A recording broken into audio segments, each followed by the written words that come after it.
জাতীয়তাবাদী পার্টি ওনাকে এই মামলায় 3 বছর সাজা দেওয়া হয়েছে অ্যাজ অ্যাবেটার। ওনার কনভিকশনটা হলো 27(1)/109 অফ দি পেনাল কোড।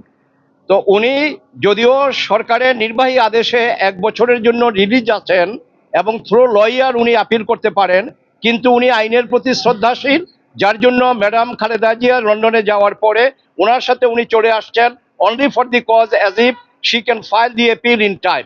এবং আমরা সেভাবে ইনস্ট্রাক্টেড হয়ে my friend mister Zakir Hossain Bhuiyan he drafted the application, এবং আই অ্যালং উইথ মাই কি বলবো আমাদের গর্ব mister Mahbubuddin Khokon and my younger brother barrister Kaiser Kamal, the legal secretary of জাতীয়তাবাদী বাংলাদেশ ন্যাশনালিস্ট পার্টি, আমরা এই আপিল গতকালকে দায়ের করে court was please two condone the delay, that is 587 দিন ডিলে ছিল, এটা গতকালকে কোর্ট কন্ডন করেছে।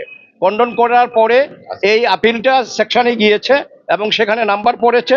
আজকে আবার এটা আমরা লিস্টে এনে আজকে আমরা জামিনের জন্য মুভ করেছি।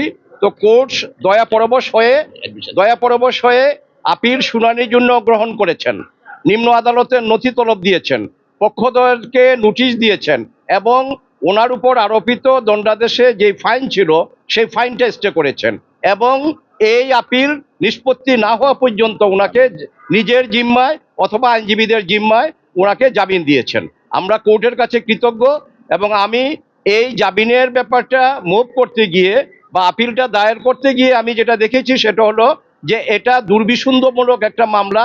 ওনার বিরুদ্ধে কেন, এইখানে জনাব তারেক রহমান সাহেবের বিরুদ্ধে যে অভিযোগ আনা হয়েছে সেটাও এই মামলা আইনতভাবে প্রমাণ হয়নি, কারণ উনি জ্ঞাতসারে এটা মেলাফাইডি কোনো প্রপার্টি উনি অ্যাকোয়ার করেননি, এবং যেই প্রপার্টি উনি স্টেটমেন্টে দেখিয়েছেন সেটা ওনার বৈধ সম্পত্তি, বৈধ আয়ের সম্পত্তি।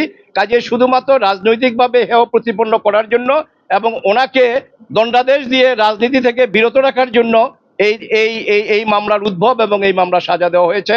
আমার বিশ্বাস যে আমরা পরিপূর্ণ হিয়ারিং যখন করতে পারবো, শুধু ডক্টর ম্যাডাম জোবাইদা রহমান না, তারেক রহমান সাহেবকে ইনশাল্লাহ আমরা এই মামলা খালাস করতে পারবো। ধন্যবাদ।